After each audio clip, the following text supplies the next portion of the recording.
Illustrated channel. Gets to the edge. Sonny Michel will send the Dogs home to the championship game.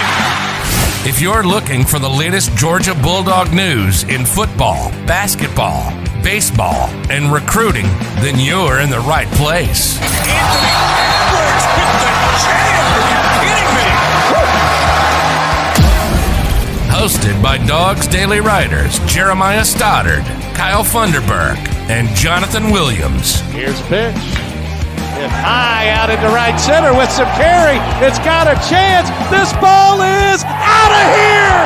Tucker Bradley has won it. Just sit back, relax, and prepare yourself for these hot takes you're about to listen to.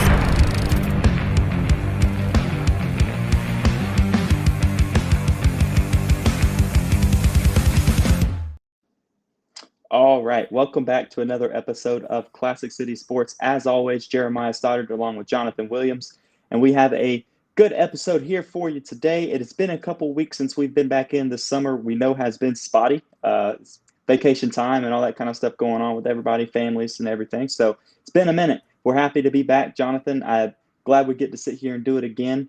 We're going into almost July.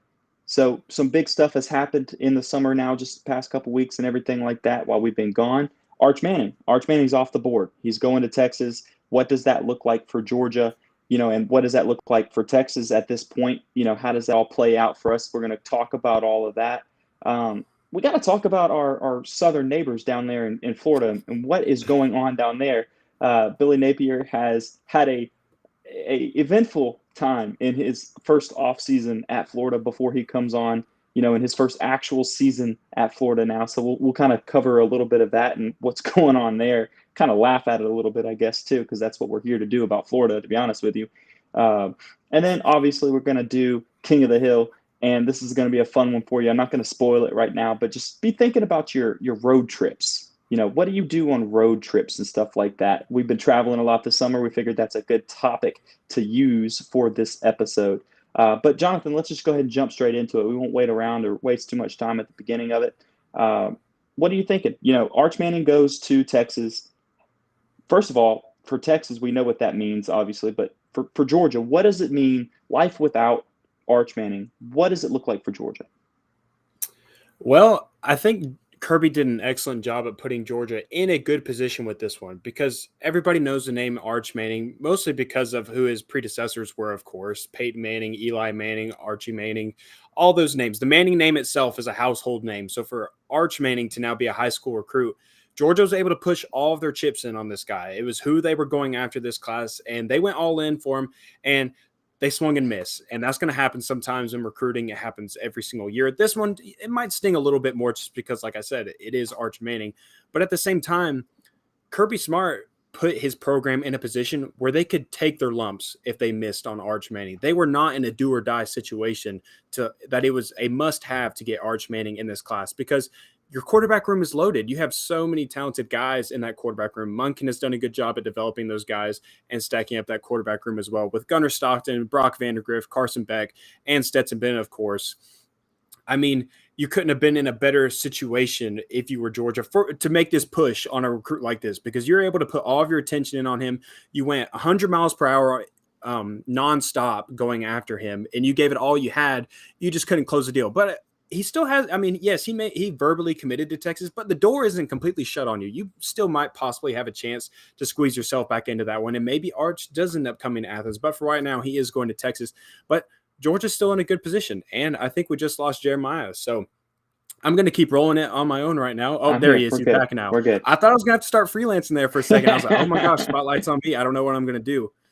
So, but yeah, those are my thoughts on Arch Manning. Basically, Georgia was in a great position because of what Kirby Smart had done in the past, and they were able to do what they thought needed to be done to get him in. They just couldn't close the deal, but that's okay.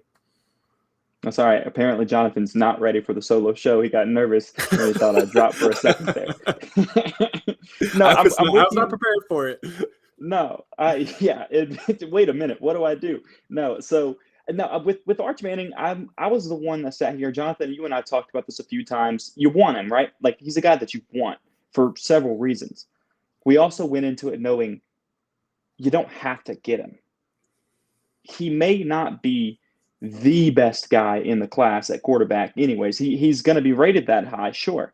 He may not be the best quarterback in the class. So if you don't get him, you're not going to lose your mind kind of thing because of who you have in your quarterback room. Whole situation changes, and maybe Georgia's approach changes a little bit too with Kirby Smart and the recruiters on there like Todd Monken. If Georgia has no other choice other than to get him because they have to get a quarterback, they have to play a lot more aggressive with it and everything, which I think they played as much as they could for the most part. You know, they went pretty aggressive. They definitely were all in as far as they didn't have another quarterback in the class. They were sitting here flirting around with a bunch or you know, you weren't sure which way they were going to go. You knew who the guy was, and it was a race between Georgia and Texas for months now. Everyone knew it was narrowed down to those two people or those two schools for a long time. And even up to like the week before the announcement was made, Georgia was talked about having a good chance. Georgia was even talked about being, you know, in the lead of everything. But it was one of those things that Georgia can step back and go, you know what? Didn't have to get him. We really wanted him because he would have helped the program a lot in other aspects outside of even just being your starting quarterback. He would have brought a lot of players to come in and play with him, which is what you're seeing at Texas now. So when you look at what does life after Arch Manning's decision mean for Texas, they've got like 7 recruits, I think, have committed since he has actually announced his commitment. Like it's just they're steamrolling at this point. And we'll see how that all shakes out. We're not going to sit here and give out recruiting titles in the middle of June or end of June. That's the wrong time of year to be doing that. But they're going to catch a lot of momentum, getting a lot of help from that as well, which is why that was my biggest reason for wanting Arch Manning to come. Outside of his arm talent and what he was able to do, he's got plenty of it. His name and what he was going to bring into Georgia, I think, is the biggest miss, in my opinion, as far as not getting Arch Manning. Oh, 100%. I mean, I was right there with you saying that I don't know that you're necessarily recruiting Arch Manning because he's supposed to be this future Hall of Famer in the NFL quarterback or the next Manning to just absolutely tear it up in the league and in college football. I don't think, I mean, yeah, of course, that's what you would want him to develop into, and that's what you would want him to be at your school. But I think you're right in saying it more so has to do with the fact that he was going to bring in bukus of dudes from this class as well, because what wide receiver wouldn't want to say I played with a Manning in high or in college? Who wouldn't want to catch passes from a Manning while they're in college? And so when you're throwing around this label as, oh, Arch Manning, 5-star plus athlete, 5-star plus quarterback, highest rated quarterback to ever come through our recruiting system, yeah, that's going to draw some eyes on some wide receivers, running backs, you name it. Anybody would want to come play with that guy. So I think you're right in saying that's the biggest miss. If we're really saying what the miss was in Georgia not getting Arch Manning, is the fact that you're missing out on all those other guys that potentially would have came with him. But at the same time, Georgia's still not. It's not like Georgia's doing shabby in recruiting. Of course, Kirby Smart's always hitting the nail on the head in that department. They picked up some steam in June a couple of weeks ago, and they're heading into July with a lot of momentum, and they're probably going to be landing a few more guys as well in the coming weeks. So it's only going to keep picking up as well. And then when the season rolls around, get those guys on campus on a game day, anything can happen. We know that by now. Oh, for sure. It's funny because you see a lot of the commitments and stuff throughout the regular season. You get those those in-house visits, official visits while there's, a game atmosphere going on. It's pretty interesting to watch Kirby and his methods to everything because you're sitting here going, hey, during the season, you get games to actually bring that atmosphere. You think that would be your strongest recruiting pitch a lot of times. But in reality, Kirby has kind of done it a different way. As June is his month every year. The past 3 years now, June has been intense for him. It's like right when everything opens back up as far as what they're allowed to do, get those visits in, and they have a huge schedule of recruits coming into Athens the first weekend of June, and then most weekends after that, you see several guys coming in. That's where Kirby Smart has his momentum recruiting happen. It's funny because he'll say he doesn't do the whole momentum recruiting kind of side of things, but in reality he does. And it makes me wonder, does he go, all right, here's your green light, now you can commit, because it starts to roll in. You don't just see one at a time. Rarely do you see just one guy announce their commitment to Georgia. It's usually a group of them. Within 2 days, you'll see 3 guys commit or something like that, because it's almost as if they get that green light. Kirby calls them and says, hey, it's committable. You can do it right now. Yeah, and that's why when you see one guy commit, the dominoes just start falling. Because also, not only is that guy committing, might draw some people in as well. Like I might want to play with that guy, but it's also like, oh, these spots are filling up fast. I need to pick my spot up if I really want to play at Georgia right now before it gets taken up by someone else. Because if I want to make sure that I play at Georgia, or I want to make sure I at least have the opportunity to play at Georgia, I need to go ahead and lock that up, because these spots are just firing off the walls and they're filling up really quickly. So,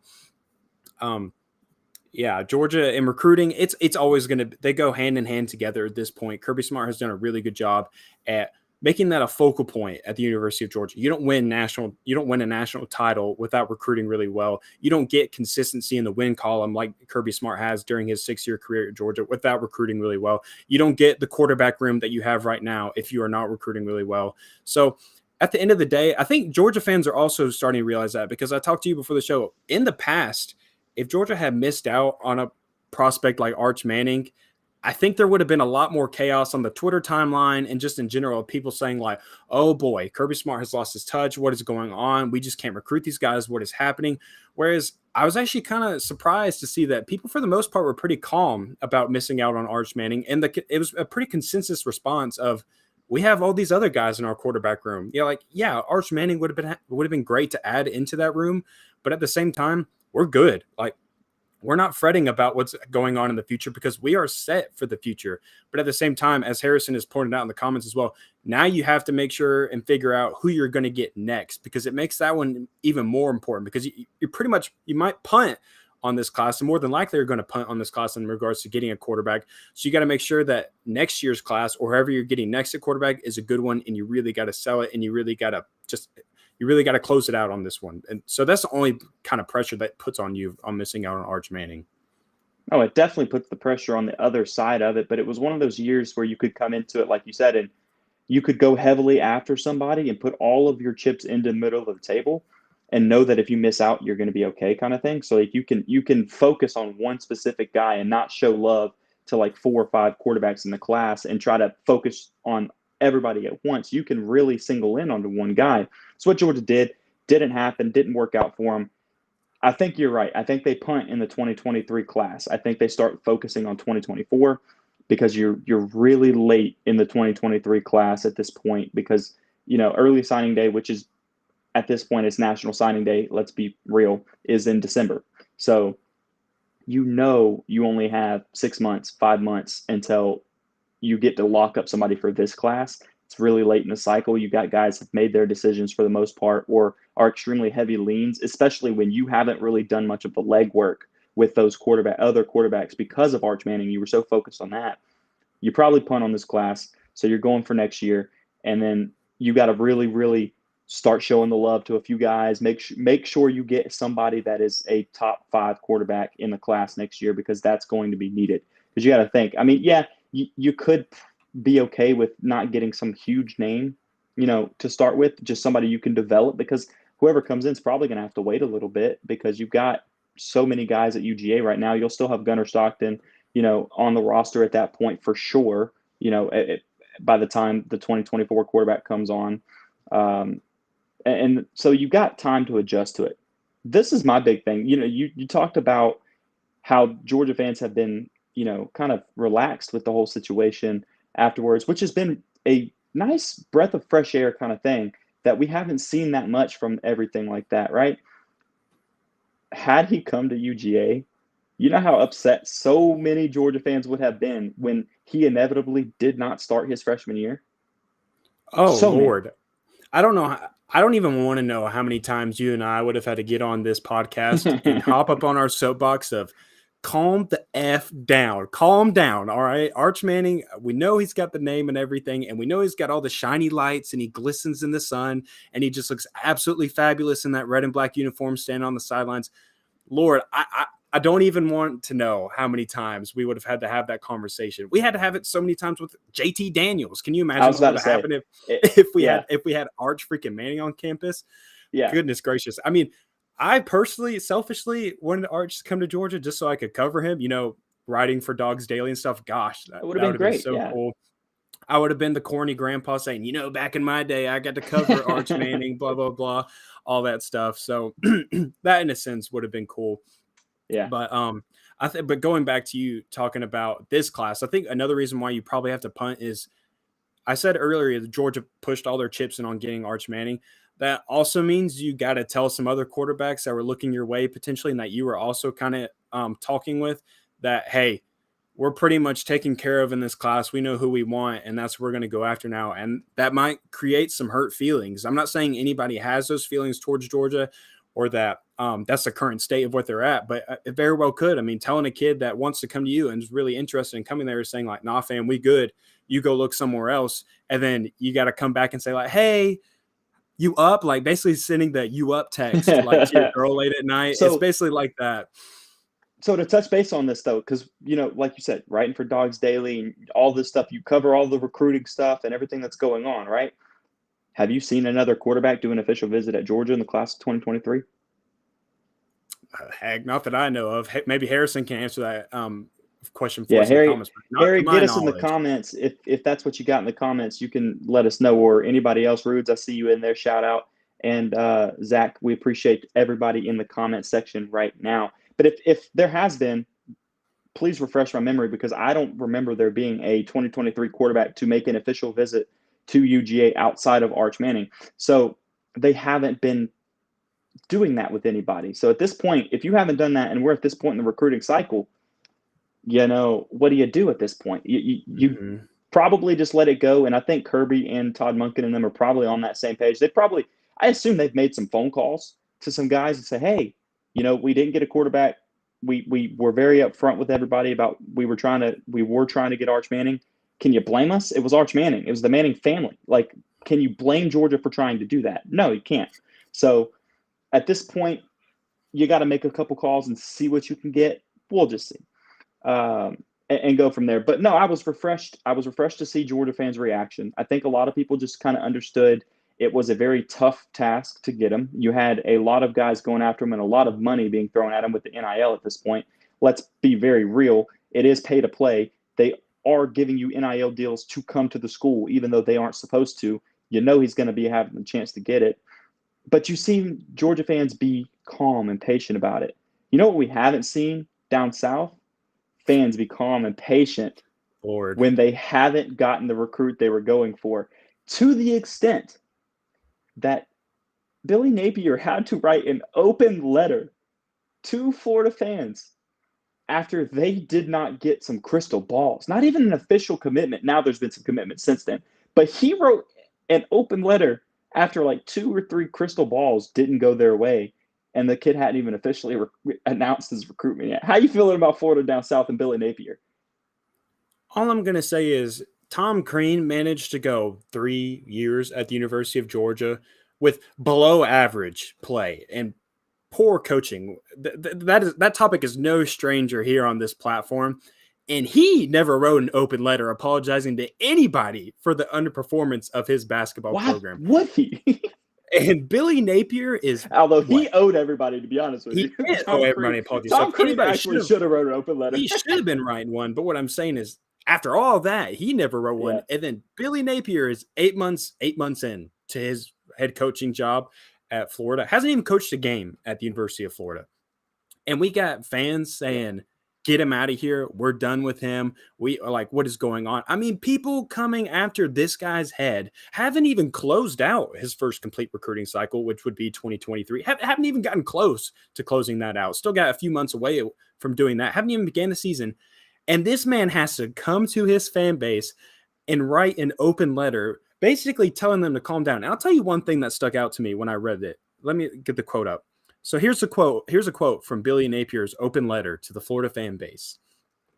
This will be a team effort. All of us, no matter what our role is, can make a positive impact in the success of our program. From our students cheering their loudest on Saturdays at the Swamp to our boosters, alumni, and everyday fans, we all must have a championship approach in all that we do. So yeah, it sounds really kind-hearted. A head coach saying like, yeah, we need you guys. We need your support. But at the same time, in the underlying and like very small print of that message, there's letters that say STFU. You can go ahead and say what you want about what that means, but everybody should know what that means. That's basically what I took away from that little smidget of that quote is, hey, can you guys just shut up for just a few months. Give us some time. Let us get some momentum going in this recruiting class, and let's see how we close out. Let's not jump to conclusions now. Don't be coming after my head. I'm trying to make my way into college football, and my whole fan base is already turning against me. But yeah, basically, Billy Napier's open letter, in my opinion, was just hey, pipe down over there. All right, I'm the one getting paid to do this. You guys aren't. So just let me do my job. No, exactly. And Harrison's hitting on it in the comments right now, talking about like the expectations that Florida fans had is his recruiting side. That's the problem. Everybody kind of tagged him with this title of being like a recruiting guru, like just this mastermind in recruiting with everything that he's done.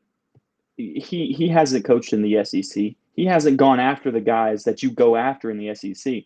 He doesn't have that experience yet. So yeah, he's done really well in recruiting in the past at his school. But that's very different now that you're in the SEC.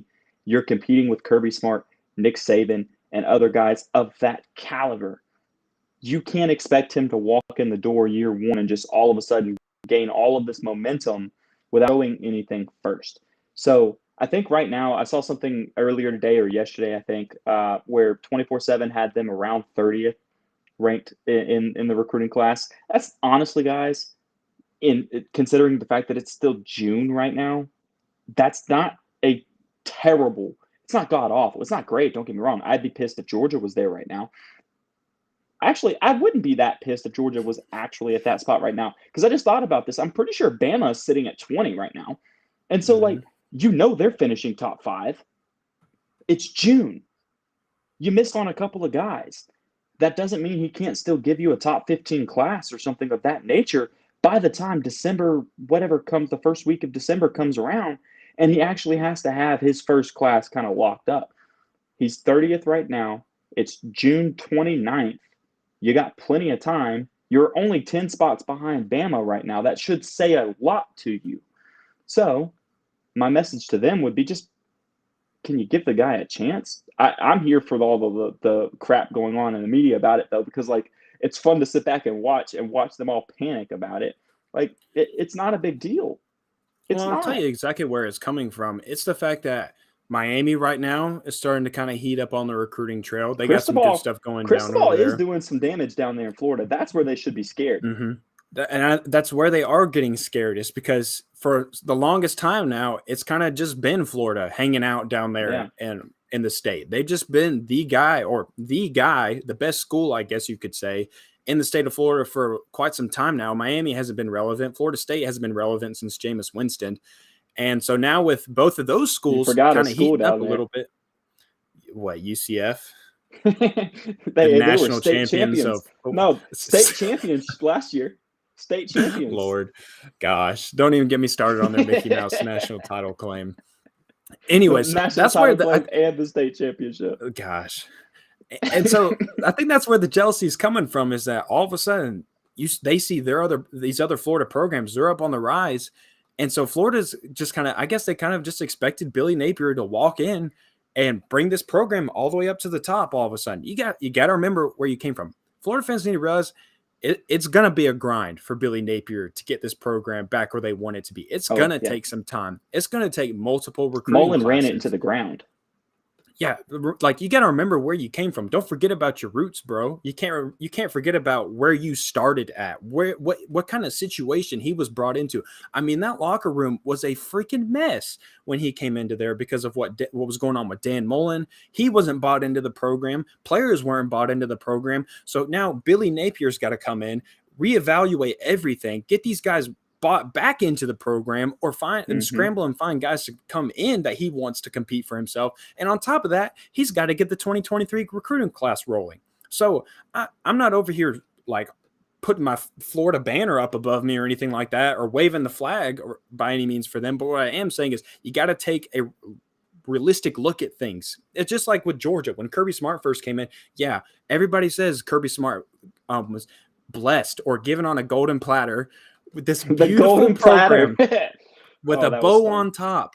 Yeah, Georgia wasn't by any means a bottom feeder when Kirby Smart took over, but that team was not as good as their record showed as that previous year, which speaks to what Mark Richt was able to do as a coach. But that roster was pitiful. I mean, it was by no means near what it is now. So even for Kirby Smart, it took quite some time for him to build up his roster to the standard that he wanted it to, despite him making a national title in his second year. But he even would say in interviews, you could hear him say, like, our roster is not where we need it to be. We need better wide receivers. We need to get better at this position. We got to beef up at this spot right here. We have to get depth on our roster. And it's taken him some time to do that. But when he finally was able to do it, boom, national champs, 40-year drought over, scrapped with. So Florida fans have got to be patient with Billy Napier. I for one, was not very excited for that hire. I didn't think it was the best hire for Florida to go out and get Billy Napier, but I think he could do a solid job. At least it wasn't a terrible hire. It just wasn't a home run hire necessarily. Like I see it as he could at least get the program back up and going in the right direction before someone else maybe took over. That's kind of how I see it. Somebody had to take that thing off of life support. That's the thing. Yeah. Like that they were going downhill very fast. There's a reason that like Mullen was fired after the season before he won the East, and then all of a sudden the next year he's getting fired. That they were going downhill like an avalanche type speed, like just it was over with. It was so bad that you had to be concerned as a Florida fan or whoever of what he was doing. And so that's why they got rid of him. Now you got to be patient with the situation. Think about like the thing about football is it takes time to build that recruiting class. Like you said with Kirby Smart, right? Kirby Smart had to build the depth and he had to build that like roster as a whole. And then in year 4, 5, 6 is when his team should be at his level. Not a year one, not even before year one to hold him. Like if Georgia fans were acting like this but in Kirby Smart's first recruiting class, Jesus, man, it's pitiful. It's fitting for Florida, is it not? Like it just sums up Florida in general. It's fun to watch. Yeah, and I think Florida fans get so caught up in what they did in like the late 2000s with Tim Tebow and that team that they had then. That ain't relevant anymore. Nobody gives two craps about what you did back in 2008 or 2009 or whenever. Nobody gives a crap about what Tim Tebow did at the University of Florida. For a matter of fact, most guys that are my age and now even younger, so they were even younger when Florida had that team, they don't remember that. All they remember is the 2010s Florida. And it was and 2010s Florida is pretty mid. They have been very mid for about 10 years now, 10 or 11 years. They might sprinkle in a Kyle Trask and a Kyle Pitts every now and then and put together a pretty good season, a pretty solid season. But at the end of the day, nobody remembers Florida being this powerhouse. So you gotta put your name back on the map. You gotta stamp your name back into the mix of things. And if you want to be considered this top school, you gotta dang act like it on the football field and during the season. And you have to perform. You gotta prove it to people first. It doesn't matter if you hire all these game-changing coordinators and you want to hire every freaking recruiting analyst in the book to come work for you down in Florida. Boy, you got to put some product out. You can make it look all pretty on paper and put out all these cool graphics on Twitter and make it look all nice. But man, you got to put out some product for the people to see, and you got to get people to believe in you first. You can't just come into this and expect it to just all magically appear that Florida is all of a sudden back as a top 5 program. Nah, that ain't how it works, man. It's a process and it's a grind, and it takes some time. Just ask Kirby Smart. It's a process. It's a grind. And if you want to ask Kirby Smart, Georgia by 3 touchdowns this year. That's what I'm saying. Lord. Georgia, I'm calling. Listen, it's June 29th. I'm calling. Oh, it ain't going to be pretty. It ain't going to be pretty. Is my low. 3 touchdowns. It's going to get out of hand. And I'm fine with it. I'm here for it. You know, it's going to take a few years for Florida to be back in contention for things. And I'm here for every bit of it. That all of the beatdowns that they're about to take from Georgia over the next few seasons, I'm all for it. Sounds like a fun time for me. You know what else is fun? Road trips are fun. Mm-hmm. Road trips are great. And so this brings us to King of the Hill. And I'm going to kick it back over to you, Jonathan. This is kind of your segment that you always spearhead. So I'm letting you run with it to start with. I'm going to talk about what Harrison's talking about first. Yeah, Harrison's talking about the food that they've been serving these jokers while they're on their visits and stuff. Goodness gracious. throw it in the trash. It's one of those plates that when you're at the cookout, you put it face down. You don't want nobody to see that you left all that food on your plate. That's how bad it looked. I mean, chicken looking like rubber, disgusting. You could find better food in one of those microwavable Hungry Man things that you buy at the supermarket, dude. It didn't look good.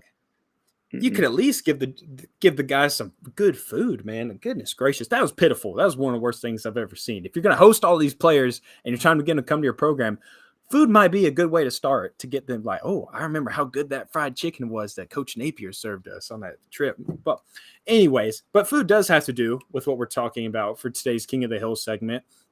And it's, what is your go-to snack and drink when you're on a road trip? You got a 6-8 hour car ride ahead of you. You always make that first stop at the gas station, or at least this is how my family does it. You go to the nearest gas station, you fill up, regardless if you got half a tank, 3/4 of a tank, you go and fill up, and then you hit the road and you grab all your snacks and you get set. And so when you walk into your Quick Trip, or you walk into your racetrack, or your local convenience store for when you go get gas before you hit the road, what are the snacks that you're getting, Jeremiah? What's your go-to? What are you munching on for the next 5 hours to keep you tied over and at least keep you a little bit satisfied while you're just sitting there in the car doing nothing? So I'll start with the drinks first. My go-to is always going to be either like a Monster or like maybe a Mountain Dew or something like that is always like what I'm sipping on. The key is like I kind of like the Mountain Dews a little bit more than the Monster because it's got the screw top so you can kind of close it back. I don't try to drink a ton up front because it's a road trip. You're not trying to have to go to the bathroom in an hour, so you don't chug a drink. It's something you want to kind of, have last a little bit. Oh, yeah. Monster's kind of hard to do There's that. a big scheme to spacing out your sips of a drink on a road trip because nobody wants to be the guy that's like, hey, I know we're 30 minutes in, but can you hit the next exit for me because I got to go take a leak real quick. Nobody wants to be that person. So there's a method to the madness of eating and drinking on a road trip for sure. So that's why my go-to usually is Mountain Dew. And then this kind of sparked from when I was in my early teens. I was like early high school. My brother and I started our tradition where we started going to Jacksonville for the Georgia-Florida game every year. So that was kind of like my annual road trip. We would start off by each getting like two Mountain Dews or something like that, putting them to the side. And then we always got some sunflower seeds. That was our thing. So like, you had your sunflower seeds, you just could mindlessly, snack on them while you're going down the road. Just kind of kept you busy, kept you kind of your mind from thinking too much about your drive and everything like that. So that was always the go-to as far as that goes. I think my next one that I seem to lean towards is some like the Chex Mix or like the Munchies. You know what I'm talking about with the Munchies? Oh, yeah. The little mix, the party mix thing. I always go for one of those type of things for my snack if I'm not driving, because those are also messy. I'm not trying to sit here and stick my hand in the bag that's a big factor and have to grab my steering wheel. If I'm the one driving, I'm probably just sticking with, your sunflower seeds, maybe some beef jerky like I saw in the comments earlier.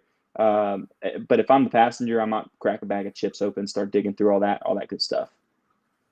Yeah, there's it definitely depends on your situation. If you're driving, you got to kind of pick and choose a little more specifically as to what you're getting for your snack, because you can't have your hand in a bag of chips trying to struggle with one hand steering the wheel, keeping the family safe at the same time. There's too much going on right there. So yeah, you got to kind of go with something a little more easier to grab over in your center console or whatever. But for me, I'm also a Monster guy. So like if we're stopping early in the morning or we're getting on the road at like 7 a.m. or whatever, especially if I'm driving. If I'm driving, I'm definitely getting an energy drink because I got to have that energy to power myself through. But if I'm in the passenger seat, I see a comment about Arizona tea. That's a good one. I'm more of a peace tea, the peach tea. That one's a solid one. That's pretty good. And then here's one. We'll see how much you guys know about this one. You ever had Surge? Dude, I forgot about Surge. Blast from the past, am I right? That's an old Oh my gosh. one. So when I go to Florida every year with my family, there's one gas station that I go to. We stop at it every single year, and they always have Surge. And that is always the drink I get because you can't get it hardly anywhere else. You might be able to order online, but that's just kind of like some nostalgia for me to like be able to go in there and get a Surge. And then for snack, might sound a little odd. I'm a big Funyun fan. I could smash some Funyuns on a road trip. That's and solid. then also Bugles. I Ooh, always love some Bugles on a road trip as well. Nacho cheese especially. So freaking good. Those are usually my go-to snacks when I'm on a road trip. And Yeah, I remember when I was a kid, I was talking, I talked about you got to have a method with how you're sipping on your drink. And my mom bought me, I was probably like 7 years old. My mom bought me one of those twist top, like the one with the little nipple on it, the Gatorade bottles. Yeah. Those were always so cool to me as a kid. I don't know why. I always preferred those. I guess it was cool because you could like squirt Everyone it in did. your It mouth. tasted better out of there. Yeah, it tasted For some better reason, out of it that. did. And it tasted so freaking good. I chugged it in about 10 minutes. And for the next 2 hours, we were probably stopping every 30 minutes because of me. And it got to the point where my dad would just pull off on the side of the highway and he'd be like, open the door and go. So then after that, think my about mom. that though. You almost don't have a choice sometimes. Like once again, Florida's a big road trip for us, right? We're in Georgia, so going down to the beaches or stuff like that, or all that. So Florida's a hot destination. If you have to get on somewhere like 75 or like 16 or something like that, there's nothing. You don't No. have gas stations or places to stop. So yeah, you stop on the side of the road. If you don't be careful, you're not gonna have a choice. You're not gonna have a choice. It might be 30 miles before you get somewhere that you can. You want to talk about going through the middle of nowhere? When we go to Florida, when we go to Port St. Joe, Florida for our family beach trip, we go through a town called Two Egg, Georgia. You ever been to Two Egg, Georgia? No, I haven't. You ever heard of Two Egg, Georgia? I haven't. Exactly. It's about what you would expect Two Egg, Georgia to look like. Nothing but farmland on your left, cornfields on your right. That's it. That's all you got. And there's no bathrooms, no convenience stores, no gas stations. So you better make sure you got your gas and you better make sure you ain't got to go to the bathroom or else you're going to be knocking on someone's door saying like, hey, man, you mind if I go pop a squat over in your cornfield over here for about 15 seconds or whatever? So I know all about it. So there's definitely a method to the madness. And I want to talk about something about Buc-ee's real quick. And I think you might be on the same page with me, Jeremiah. I think so. I went to Buc-ee's about a couple months ago. I was going up to Tennessee, I think. And we were going through Calhoun, Georgia, and I had never been to a Buc-ee's. So I was like, all right, there it is. I said, I just want to go in there. Everybody keeps talking about this daggum thing, about how it's got 80 freaking gas pumps. It's got brisket and beaver nuts and whatever else you want. Like a freaking Walmart. Okay, whatever. That's what they call them. Buc-ee's, I was not impressed. I will just go ahead and tell you. I walked in there, and there was nothing in there that I was like, yep, that's the one. I have to have that. That's what I have to have right now. I have to try one. Man, I was a little disappointed. I don't know if it was because like Twitter hyped it up so much or whoever else, like people just talked about so much that I had like this big expectation built up in my mind of what it would be.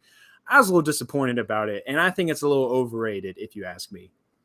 Okay, so yeah, we are on the same page because I actually went for my first time at the beginning of this year after I was on my way back from the Georgia and Michigan game out of Miami because I went down there for that. So I was driving back, saw one. That was the first time I've ever stopped at one. I got a brisket sandwich. I think it was a sliced brisket sandwich as well. It was good. It was. But as far as the gas station goes and like how overhyped it is, that's the issue. It is so overhyped and talked about being this incredible thing. And I was like, so I had these high expectations, and I walk in and I'm like, it's a big gas station. Yeah. They have the snacks. They have a couple extra snacks that are different than your normal gas station. Sure. It's a gas station. It's a nice gas station. I do respect a good, clean bathroom. It's a top-tier gas station. Exactly. It's a top-tier gas station. But you know what else that I go to that my like go-to is on the road is I like truck stops. I'll go to your Pilot or your Loves. Those are also top-tier gas stations. Top tier, man. No doubt. They don't fall behind from Buc-ee's just because Buc-ee's has a brisket sandwich and stuff. You know what those other places always have? Some type of fast food place connected to it as well, which is convenient and everything as well. So, yeah, I'd say it was a good brisket sandwich. The overall experience, Zachary. I think it was way too overhyped. Zachary, you're saying you can buy paintings at Buc-ee's. You're telling me that if I'm on a 5-hour car trip and I'm getting out stretching my legs, you think I'm going to personally take the time to go in there and look at some freaking art? No. I'm trying to go in there and use the bathroom and get my necessities for the rest and make it home. Here's the thing. You it. can buy paintings. You can buy paintings. From who? Why? Who's the artist? Why? Who's the artist that has their paintings That's my at Buc-ee's? gosh. Boudin. What is this, Zachary? You'll have to fill me in on what this Boudin is, or I don't know. I'm probably butchering that, and I'm Boudin, making is a it like fool out of the myself. poutine? Is it like the poutine with It's like the Southern fries and poutine. gravy? Is that Maybe? probably what it is? Like Southern poutine, I'm guessing, is probably what it is. I don't know. I don't know. But yes, Harrison, I am a racetrack stan because you know what I'm also a fan of? Gas stations that have good coffee, and racetrack has freaking good coffee. So yes, you can So you can bet your that's bottom true. dollar that I'm a stand on racetrack and Quick They Trip. do. Both of those. You know what is a must avoid on road trips? This is my personal opinion, I guess, but it's because and I'm a big person on this too. You got to avoid coffee on the road trip. Oh, yeah, because it gives you the shits. Yeah. Coffee makes you. I have to go to the bathroom a lot. Like not even number two, but just I have to go to the bath. Like it just runs through you way too fast for a road trip. It doesn't take it like sodas and stuff like that. You can drink it and you're good for a while. Like coffee, I'll start my day out. Like I'll drink a cup of coffee before I leave, but once I'm gone and stuff like that, I don't go back to coffee because you're gonna make a pit stop. You don't have a choice. You're gonna have to within an hour to an hour and a half. You're gonna have to stop. Yeah. Oh yeah. Coffee is definitely a big no-no up there. I say that as it's the caffeine in it that makes you have to go. And we're over here saying like, oh yeah, we're pounding monsters right from the get-go in our road trip. So like might be, but there's something different about coffee for some reason. Coffee just, you might as well just be drinking a cup of laxative at some point. So depending on the cup of coffee that you have or what you're doing, it's kind of like imagine the scene of Dumb and Dumber. If you've ever seen that movie, just kind of imagine that. That's kind of what coffee would do to you maybe on a road trip. So kind of, yeah, definitely stay away from it. What's Harrison say now? J Stott is above J Will on my power rankings. J Stott acknowledged the brisket sandwich. Okay. I don't need your friendship, Harrison. All right. Oh my God, he went straight for the whole friendship. He didn't. If you're gonna get mad over a brisket sandwich, bye. Oh my. Okay. Well, all right. So when you went to Buc-ee's, this will be the last thing. That's all I got on the subject. This is all I got on the subject. When you went to Buc-ee's, what did you walk out the door with? Because like hands? I said, I did. That's You it. didn't get anything in there? I didn't buy a single. That's what I told you, bro. I walked in there. There was not a single thing that I saw with my own two eyes where I was like, "That's it. I have to have it. That has to come home with me. I have to try that one. That beaver brisket or whatever they got cooking up there. Yes, I got to spend $8 on that. No, there was nothing. I literally walked out empty-handed. See, I at least got, it was time to eat something, and I knew they had food and stuff like that. So when I saw the gas station come up, you start seeing signs for Buc-ee's for an hour Hundreds before you of miles. get there. Yeah, Hundreds of miles. I mean, there's one every cotton picking 0.5 miles. All right, I lied to you. I got one more thing to add to it, and then I'm done because you just brought up a topic. So my wife and I were driving back from Asheville earlier this year. We had just gone away for a little while, and we were just coming back on a quick little road trip. And I swear to God, I saw a sign that said Buc-ee's 84 miles. I saw a second Buc-ee's 84 miles 50 feet behind that sign, right? So it's two of them. Two of them within 50 feet. I kid you not.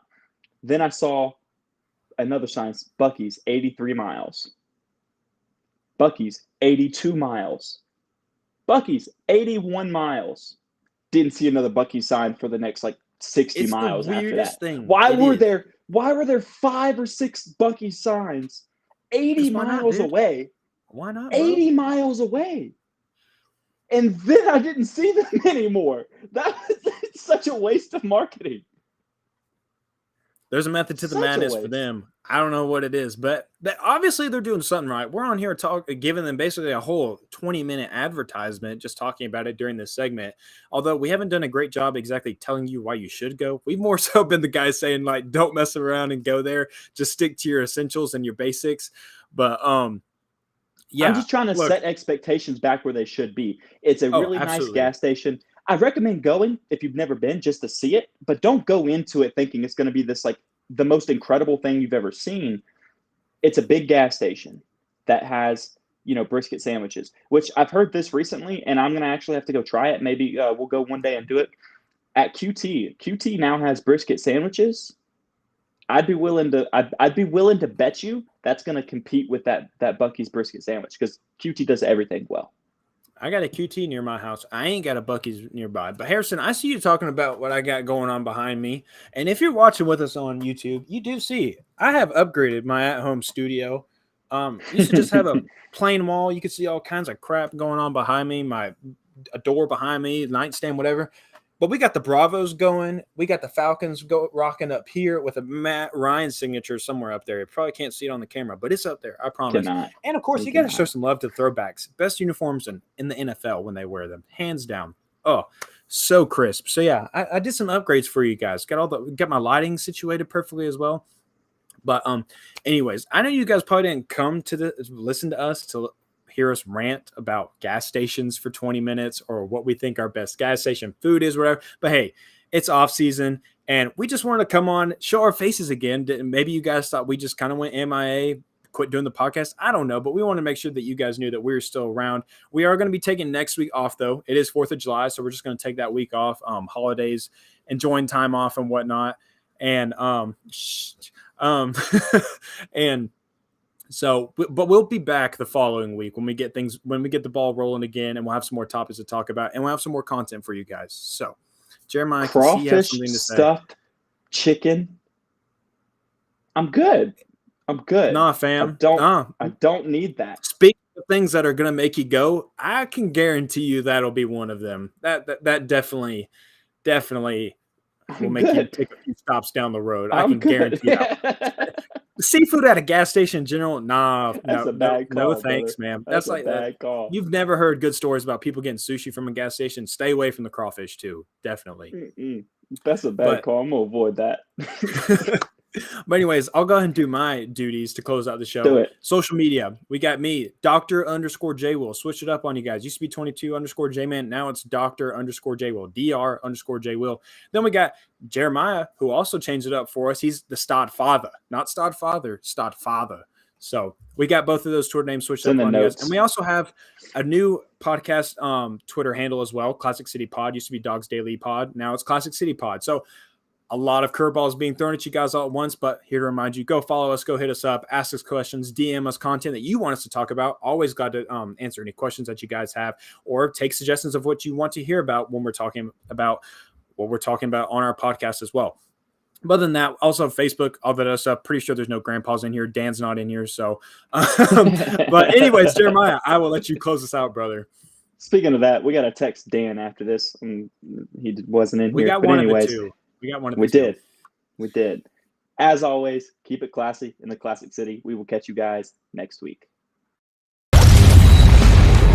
Thank you for listening to this week's episode of Dogs Daily on Sports Illustrated. Take a second to subscribe, rate, review, and share with your friends and family. Feel free to reach out to the Dogs Daily crew on Twitter with any topics you'd like discussed. You can reach out to Jeremiah at Jeremiah_Stod7, to Kyle at DK Fubderberg, and Jonathan at 22_J-Man. Check back next week for a brand new episode. In the meantime, go Dogs!